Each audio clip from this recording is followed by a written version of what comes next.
అందరికీ నమస్కారం అండి. శైలజ వినిపించే కథల ఛానల్కు స్వాగతం. ఈరోజు మనం బూర్ల నాగేశ్వరరావు గారు రచించిన గురిలేని వైద్యం అనే కథను విందాం. ఈ కథ డిసెంబర్ 1978 చందమామలో ప్రచురింపబడింది. ఒక ఊళ్ళో రామశాస్త్రి అనే నాటు వైద్యుడు ఉండేవాడు. ఆయన మూలికా వైద్యంతో ఎలాంటి దీర్ఘరోగాలనైనా ఇట్టే కుదిర్చేవాడు. ఆ చుట్టుపట్ల రామశాస్త్రి వైద్యం గురించి కథలుగా చెప్పుకునేవారు. అతను డబ్బు గురించి తాపత్రయపడకుండా ప్రజలను రోగ విముక్తులను చేయటమే లక్ష్యంగా పెట్టుకుని వైద్యం చేసేవాడు. అయినా అతనికి మంచి రాబడి ఉండేది. ఎందుకంటే అతని వద్దకు వచ్చే రోగుల సంఖ్య చాలా హెచ్చు. రామశాస్త్రికి గోవిందుడు ఒకడే కొడుకు. గోవిందుడిని కూడా తనలాగే వైద్యుడిగా తయారు చేద్దామని రామశాస్త్రి అనుకున్నాడు. కానీ గోవిందుడికి తండ్రి సంపాదన అంటే ఉన్న గౌరవం తండ్రి వైద్యం అంటే లేదు. తన తండ్రి చేసే చికిత్సలు కేవలము చిట్కాలని, ఆయనది శాస్త్రీయమైన వైద్యం కాదని అతని నమ్మకం. అందుచేత రామశాస్త్రి అతని వైద్యం నేర్చుకోమన్నప్పుడు అతను పట్నంలో శాస్త్రీయమైన వైద్యం నేర్చుకుంటాను కానీ బైరాగి చిట్కా నాటు వైద్యం తనకు వద్దన్నాడు. తనకు తెలియని వైద్యం కొడుకు నేర్చుకుంటే తన వైద్యం మరింత రాణిస్తుందని రామశాస్త్రి కొడుకును పట్నం పంపాడు. పట్నంలో గోవిందుడు డబ్బు తగలేస్తూ విద్య పట్ల అశ్రద్ధ చూపి చివరకు పళ్ళబిగున వైద్య విద్య పూర్తి చేసి ఇంటికి తిరిగి వచ్చాడు. రామశాస్త్రి గోవిందుణ్ణి తనను మించిన వైద్యుడిగా అందరికీ పరిచయం చేసి తన దగ్గరకు వచ్చే రోగులను గోవిందుడికి చూపనారంభించాడు.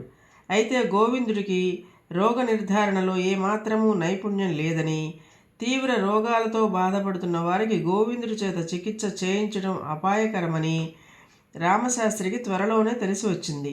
చిన్న చిన్న రోగాలను కూడా గోవిందుడు మొదలుపెట్టి పెద్ద రోగాలు చేయటము, రామశాస్త్రి వాటికి చికిత్స చేయవలసి రావటము కూడా జరిగింది. ఈ విధంగా రామశాస్త్రికి కనువిప్పు కలిగిందే కానీ గోవిందుడికి తన వైద్యమే గొప్పదని, తండ్రికి ఏమీ తెలియదని నమ్ముతూ వచ్చాడు. తన తండ్రి చేసే చిట్కా వైద్యం మూలంగా తనకు వైద్యుడిగా పేరు ప్రఖ్యాతులు రావటం లేదని గోవిందుడు తండ్రితో అతని వైద్యం చాలించమని అన్నాడు. గుడ్డు వచ్చి పిల్లని వెక్కిరించినట్టు తోచింది రామశాస్త్రికి. అతను గోవిందుడితో, నిజమేరా నాయనా, నా చిట్కా వైద్యం ఈ పల్లెటూరికి చాలు, కానీ నీ వంటి ఘన వైద్యుడు బస్తీలో కానీ రాణించడు. నువ్వు పట్నంలో వృత్తి ప్రారంభించు అన్నాడు. గోవిందుడికి ఈ మాట సబబుగా తోచింది. అయితే అతను పట్నం చేరేలోపుగా జబ్బు చేసి చాలా కొద్ది కాలంలో తీవ్ర స్థాయికి వచ్చేసింది. రామశాస్త్రి జబ్బు తగ్గించడానికి తగిన మందులు ఎంచి ఇచ్చాడు కానీ అవి వీసమెత్తు కూడా పనిచేయలేదు. నెల రోజులు గడిచినాక రామశాస్త్రి బాగా ఆలోచించి ఒకప్పుడు తన వద్ద వైద్యం నేర్చుకుని దూరగ్రామంలో వైద్య వృత్తి జరుపుకుంటున్న ససురుడు అనేవాడిని పిలిపించి అతని చేత తన కొడుకుకు వైద్యం చేయించాడు. ససురుడు చేపట్టగానే గోవిందుడు వ్యాధి తిరుగుముఖం పట్టి అతను త్వరలోనే కోలుకున్నాడు.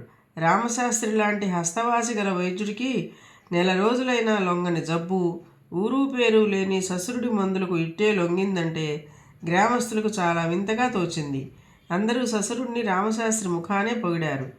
తన పని పూర్తి అయింది కనుక ససురుడు తన గ్రామానికి తిరిగి వెళ్ళడానికి సిద్ధపడ్డాడు.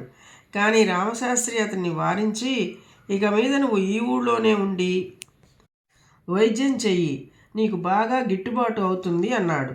నీ అంతటి వైద్యుడుండగా నేనెందుకు అన్నాడు ససురుడు. నేను రేపే ఇక్కడ నుండి వెళ్ళిపోతున్నాను అన్నాడు రామశాస్త్రి. ఈ ఊళ్ళో నీకు ఎంతో కీర్తి డబ్బు లభించాయి కదా, అలాంటప్పుడు ఊరు వదిలి వెళ్ళిపోవడం దేనికి అని ససురుడు అడిగాడు. వైద్యుడిగా ఈ ఊళ్ళో నాకు అపకీర్తి వచ్చేసింది. నా కొడుకు రోగం మూలంగా నా మందులలో ఊరి వాళ్లకు విశ్వాసం పోయింది. రోగాలకు గురిలేని వైద్యం పనికి చెయ్యదు అన్నాడు రామశాస్త్రి. నువ్వు చెప్పిన మందులతోనే కదా నీ కొడుకు చికిత్స చేసి నయం చేశాను అన్నాడు ససురుడు ఆశ్చర్యంగా. అవును, కానీ ఆ మందులే నేను ఇచ్చినప్పుడు నా కొడుకుకు వ్యాధి నిమ్మళించలేదు.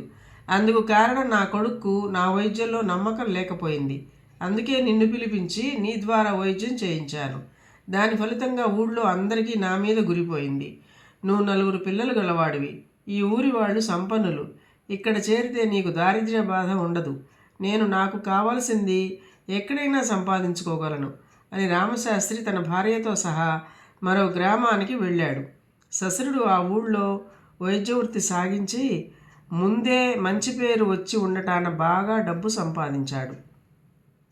ఇదండి కథ. ఈ కథ మీకు నచ్చినట్లయితే లైక్ చేయండి, షేర్ చేయండి, కామెంట్ చేయండి. సబ్స్క్రైబ్ చేసుకొని నన్ను ఎంకరేజ్ చేయండి. నమస్కారం అండి.